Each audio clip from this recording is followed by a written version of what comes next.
Science 2 का जो second lesson हम लोग सीख रहे हैं जिसका नाम है life process in living organism 1। Previous जो हम लोगों ने लेक्चर देखा था, हम लोगों ने स्टडी किया था इस लेसन के बारे में, तो वहां पे हम लोगों ने देखा था कि एनर्जी प्रोडक्शन कैसे होता है। Okay, energy production through aerobic respiration. Okay, cell के अंदर एनर्जी प्रोडक्शन कैसे होता है थ्रू एरोबिक रेस्पिरेशन। और वो 3 स्टेप में हम लोगों ने सीखा था। पहला था ग्लाइकोलिसिस, दूसरा था क्रेब्स साइकिल यानी टीसीए साइकिल, और थर्ड स्टेप था इलेक्ट्रॉन ट्रांसफर। ओके, और वो हुआ था बाय यूजिंग कार्बोहाइड्रेट। ये कार्बोहाइड्रेट लिया था हम लोगों ने। कार्बोहाइड्रेट का कौन सा फॉर्म लिया था? ग्लूकोज। ओके, तो कार्बोहाइड्रेट से, कार्बोहाइड्रेट मैंने बोला था आपको कहां से मिलता है, राइस से मिलता है, व्हीट से मिलता है, पोटैटो से मिलता है। अब ये कार्बोहाइड्रेट से यानी इसका एक फॉर्म था ग्लूकोज, उससे हम लोगों ने एरोबिक रेस्पिरेशन से एनर्जी बनाया था। जब हम लोग फास्टिंग करते हैं, खाना नहीं खाते, तो हम लोग को कार्बोहाइड्रेट कहां से मिलेगा? कार्बोहाइड्रेट नहीं मिलेगा। तो एनर्जी तो बनना चाहिए बॉडी के अंदर, सेल के अंदर, तो हम लोग को एनर्जी कहां से मिलेगा? तो हमारे अंदर और 2 न्यूट्रिएंट्स रहते हैं जिसका नाम है लिपिड्स और दूसरा है प्रोटीन। ओके, नॉर्मली एनर्जी किससे बन रहा है? कार्बोहाइड्रेट से। अभी हम लोग फास्टिंग कर रहे हैं, खाना नहीं खा रहे, कार्बोहाइड्रेट नहीं मिल रहा है, तो एनर्जी बनना चाहिए, वो बनेगा लिपिड्स एंड प्रोटीन। ये दूसरा 2 न्यूट्रिएंट्स है। ओके, अब ये लिपिड्स क्या होता है? लिपिड्स कैसे बनता है? लिपिड्स बनता है फैटी एसिड एंड अल्कोहल से। हम लोग आगे सीखेंगे, इसी लेसन में है लिपिड्स के बारे में। ओके, एंड प्रोटीन कैसे बनता है? प्रोटीन के बारे में भी हम लोग आगे सीखेंगे। प्रोटीन एक बड़ा मैक्रोमोलिक्यूल रहता है, अमीनो एसिड एक साथ आने से वो बनता है। बहुत सारे अमीनो एसिड एक साथ आने से ये प्रोटीन बनता है। अभी यहाँ पे हम लोग देखेंगे कि लिपिड से एनर्जी हम लोग को कैसे मिलेगा। तो लिपिड्स कन्वर्ट होगा फैटी एसिड में, वो फैटी एसिड कन्वर्ट होगा एसिटाइल कोएंजाइम ए में, एसिटाइल कोएंजाइम ए जाएगा क्रेब्स साइकिल में, एंड हम लोग को एनर्जी मिलेगा।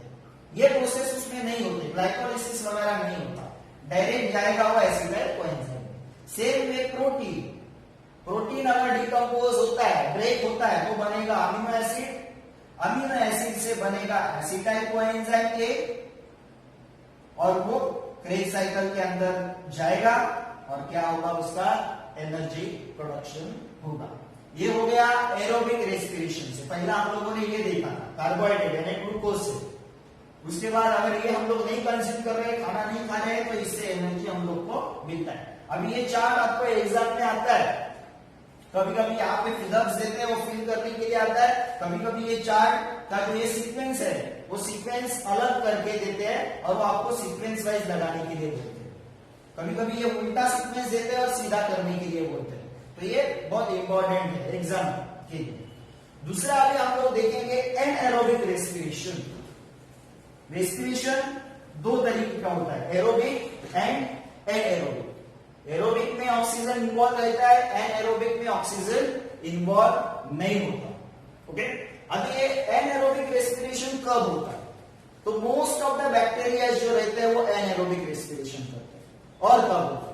अगर सपोज हम लोगों ने सीड लगाया सॉइल में, और उस सॉइल के ऊपर पानी आया, नॉर्मली वो सीड को जर्मिनेट होने के लिए ऑक्सीजन कहां से मिलेगा? एयर से। अभी वो सीड सॉइल में लगाया है, सॉइल के ऊपर अगर पानी आया यानी सॉइल सबमर्ज हुआ है पानी के अंदर, यानी वो सीड को ठीक से ऑक्सीजन नहीं मिल रहा है, तो भी वो ऑक्सीजन लेगा, वो रेस्पिरेशन अपना एनर्जी बनाएगा।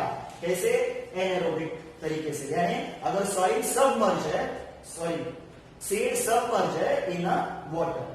और एनएरोबिक रेस्पिरेशन, एनएरोबिक रेस्पिरेशन से हम लोग एनर्जी कहां पे बनाते हैं? हमारे मसल सेल्स में। ओके, जब हम लोग एक्सरसाइज करते हैं तो हम लोग को एनर्जी चाहिए, तब हम लोग को एनर्जी कैसे हम लोग प्रोड्यूस करते हैं? एनएरोबिक रेस्पिरेशन से। ओके, तो यहां पे हम लोग देखेंगे एनएरोबिक रेस्पिरेशन से एनर्जी कैसे बनता है। अब ये ग्लूकोज है, कार्बोहाइड्रेट जो हम लोग कंज्यूम कर रहे हैं, खा रहे। ओके, डिफरेंट फूड प्रोडक्ट्स खा रहे हैं, उससे हम लोग को क्या मिलता है? कार्बोहाइड्रेट यानी ग्लूकोज। उसका क्या होता है? ग्लाइकोलिसिस, जो हम लोगों ने सीखा था प्रीवियसली। अब ये ग्लाइकोलिसिस होने के बाद, ये ग्लूकोज का ग्लाइकोलिसिस होने के बाद वो कन्वर्ट होता है पायरुविक एसिड में। ये भी हम लोगों ने देखा था, पायरुविक एसिड बनता है। पायरुविक एसिड बनने के बाद अलग अलग जगह पे एनएरोबिक रेस्पिरेशन से कैसे एनर्जी बनता है। तो पायरुविक एसिड बना है, अभी अलग अलग जगह पे कैसे एनर्जी बनेगा। तो फर्स्ट हम लोग देखेंगे ईस्ट से कैसे एनर्जी बनेगा, नेक्स्ट वेरियस माइक्रोब से कैसे एनर्जी बनता है, एंड एरिथ्रोसाइट्स यानी red blood cells and muscle cell से कैसे एनर्जी बनता है, वो हम लोग देखेंगे। अभी पायरुविक एसिड का फर्मेंटेशन होता है ईस्ट से, और वो क्या बनाता है, अल्कोहल, एनर्जी एटीपी फॉर्म में एंड कार्बन डाइऑक्साइड बनाता है। नेक्स्ट पायरुविक एसिड का फर्मेंटेशन होगा, वेरियस माइक्रोब्स उसका फर्मेंटेशन करेंगे और क्या बनाते हैं, विनेगर या फिर विटामिन। इसका जो प्रोडक्शन होता है विटामिन विनेगर प्रोडक्शन का बाय यूजिंग वेरियस माइक्रोब्स, वो फर्मेंटेशन से होता है। किसका फर्मेंटेशन होता है, पायरुविक एसिड से। नेक्स्ट थर्ड पायरुविक एसिड बना है, ये पायरुविक एसिड हमारे जो मसल सेल्स रहते हैं या फिर रेड ब्लड सेल्स यानी एरिथ्रोसाइट्स जो रहते हैं, वहां पे इस पायरुविक एसिड का क्या होता है, फर्मेंटेशन होता है। अगर उसको ठीक से ऑक्सीजन नहीं मिला, यहाँ पे भी ठीक से ऑक्सीजन नहीं मिला, यहाँ पे भी ठीक से ऑक्सीजन नहीं मिला, यानी एनाएरोबिक, तो वो कन्वर्ट होता है लैक्टिक एसिड एंड एटीपी। तो जब हम लोग एक्सरसाइज करते हैं, यहाँ पे आपको एक क्वेश्चन आता है, during the exercise we feel tired, ऐसा एक क्वेश्चन आता है। क्यों, जब हम लोग एक्सरसाइज करते हैं तो हम लोग को सफिशिएंट अमाउंट ऑफ ऑक्सीजन नहीं मिलता, मगर एनर्जी तो चाहिए, तो वो एनर्जी बनता है एनाएरोबिक रेस्पिरेशन से। और जब भी एनाएरोबिक रेस्पिरेशन से हमारे बॉडी के अंदर एनर्जी बनता है तो वो कम बनता है, इसके लिए हम लोग को थोड़ा टायर्ड फील होता है। तो ये तरीका है एनाएरोबिक रेस्पिरेशन से अलग अलग इसमें एनर्जी बनाने का। ईस्ट कैसे बनाता है, फर्मेंटेशन करके पायरुविक एसिड का ये प्रोडक्ट बनाता है। वेरियस माइक्रोब्स पायरुविक एसिड का फर्मेंटेशन करके ये प्रोडक्ट बनाते हैं। हमारे मसल सेल्स में, रेड ब्लड सेल्स में पायरुविक एसिड का फर्मेंटेशन करके ये प्रोडक्ट बनता है लैक्टिक एसिड एटीपी। ये भी बहुत इंपॉर्टेंट चार्ट है, ये भी एग्जाम में आता है। सेम कुछ जगह पे ब्लैंक स्पेस रखेंगे, आपको फिलअप करने के लिए आएगा, या फिर इसका सीक्वेंस चेंज करेंगे और वो आपको आएगा सीक्वेंस वाइज लगाने के लिए। तो ये हो गया हम लोग का एरोबिक एंड एनाएरोबिक रेस्पिरेशन से कैसे एनर्जी बनता है। नेक्स्ट हम लोग देखेंगे, अभी हम लोगों ने यहाँ पे दो टर्म देखा था। एक टर्म देखा था लिपिड और दूसरा टर्म देखा था प्रोटीन। अभी हम लोग प्रोटीन के बारे में सीखते हैं। प्रोटीन क्या होता है, प्रोटीन एक बड़ा मैक्रो मॉलिक्यूल रहता है, बड़ा सा मॉलिक्यूल होता है। वो किससे बनता है, जब बहुत सारे अमीनो एसिड एक साथ ऐसे ज्वाइंट होते हैं। अमीनो एसिड के बारे में लेसन नंबर 1 में दिया हुआ है, साइंस 2 के। जब एक साथ ऐसे ज्वाइंट होते हैं, ये कौन है, ये सब अमीनो एसिड है, अमीनो एसिड। ये जब एक दूसरे को ज्वाइंट होते हैं तो बनता है प्रोटीन, प्रोटीन बनता है। Protein is a macro molecule. कैसे बनता है, बहुत सारे अमीनो एसिड एक साथ ज्वाइंट होने से प्रोटीन बनता है। अब ये एनिमल के अंदर का जो प्रोटीन होता है, एनिमल ओरिजिन प्रोटीन, उसको बोलते हैं first class protein. First class, ये आपको फिलअप्स में आता है। एनिमल ओरिजिन प्रोटीन जो रहता है उसको बोलते हैं फर्स्ट क्लास प्रोटीन। और ये प्रोटीन से हम लोग को कितना एनर्जी मिलता है, कार्बोहाइड्रेट से कितना मिलता था, 4 किलो कैलोरी पर ग्राम। प्रोटीन से भी इतना ही मिलता है, पर ग्राम प्रोटीन से कितना एनर्जी मिलता है, 4 किलो कैलोरी। ये भी आपको फिलअप्स में आता है। तो प्रोटीन के बारे में हम लोगों ने क्या क्या देखा कि प्रोटीन एक बड़ा मैक्रो मॉलिक्यूल है। वो किससे बनता है, बहुत सारे अमीनो एसिड एक साथ ज्वाइंट होते हैं तब बनता है। ओके, अभी ये प्रोटीन, एनिमल प्रोटीन जो रहता है, एनिमल ओरिजिन प्रोटीन जो रहता है उसको बोलते हैं फर्स्ट क्लास प्रोटीन। और प्रोटीन से हम लोग को कितना एनर्जी मिलता है, पर ग्राम प्रोटीन से कितना एनर्जी मिलता है, 4 किलो कैलोरी। अभी हम लोग आगे देखेंगे कि जो अमीनो एसिड, प्रोटीन अभी हम लोगों ने देखा कि किससे बना हुआ है, अमीनो एसिड। प्रोटीन बना है अमीनो एसिड से, अमीनो एसिड, यानी कि प्रोटीन जब ब्रेक होगा तो अमीनो एसिड बनेगा, या फिर अमीनो एसिड बहुत सारे जब एक साथ आएंगे तो बनेगा प्रोटीन, वाइस वर्सा।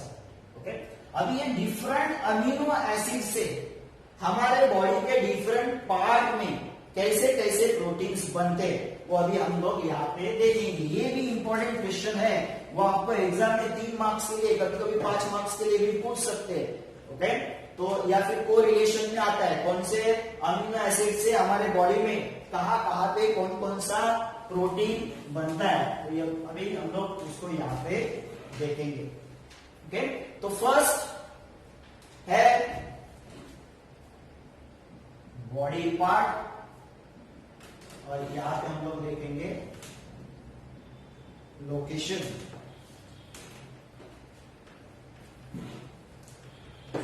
प्रोटीन, यहां पे मैं लिखता हूं लोकेशन। तो फर्स्ट है स्किन।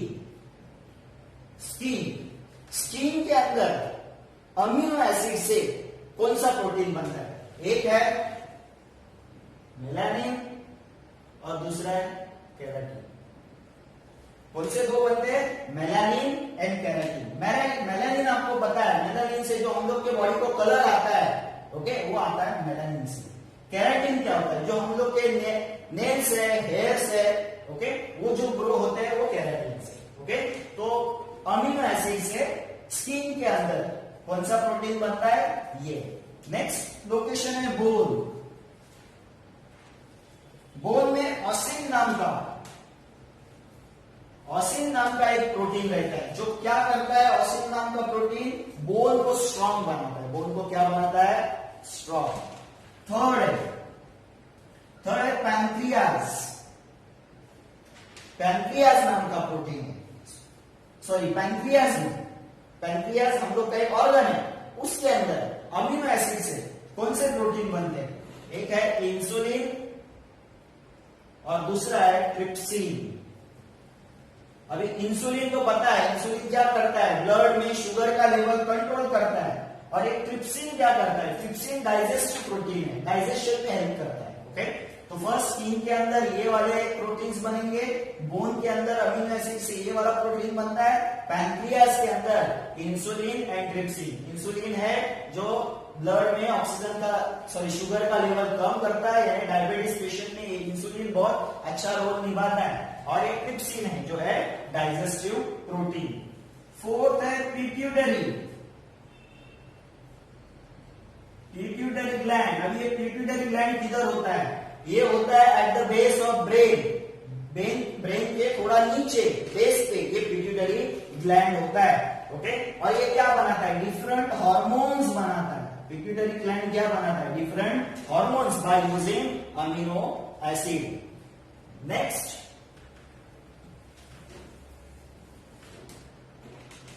है मसल्स बनाते हैं actin and myosin. Muscles amino acid का यूज करके बनाते हैं एक्टिन एंड मायोसिन, ये दो प्रोटीन बनाते हैं। इसके वजह से क्या आता है? जो मसल्स हम लोग के फ्लेक्सिबल होते हैं, अपना साइज चेंज कर सकते हैं, कॉन्ट्रैक्शन कर सकते हैं, रिलैक्सेशन कर सकते हैं, ये पॉसिबल होता है इन दो प्रोटीन के वजह से, actin and myosin. And last है ब्लड में क्या होता है? Haemoglobin and antibodies.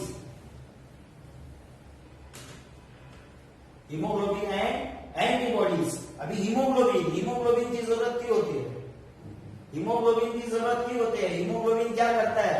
ऑक्सीजन, जो हमारे ब्लड में ऑक्सीजन है उसको कैरी करने का काम करता है। ओके, और एंटीबॉडीज क्या करता है? एंटीबॉडीज क्या करते हैं? जो भी वायरसेस बैक्टीरिया हम लोग के अंदर आते हैं उससे फाइट जो करते हैं वो कौन रहते हैं? एंटीबॉडीज। तो ऐसे अलग अलग बॉडी लोकेशन में अमीनो एसिड से कौन कौन से प्रोटीन बनते हैं ये हम लोगों ने सीखा।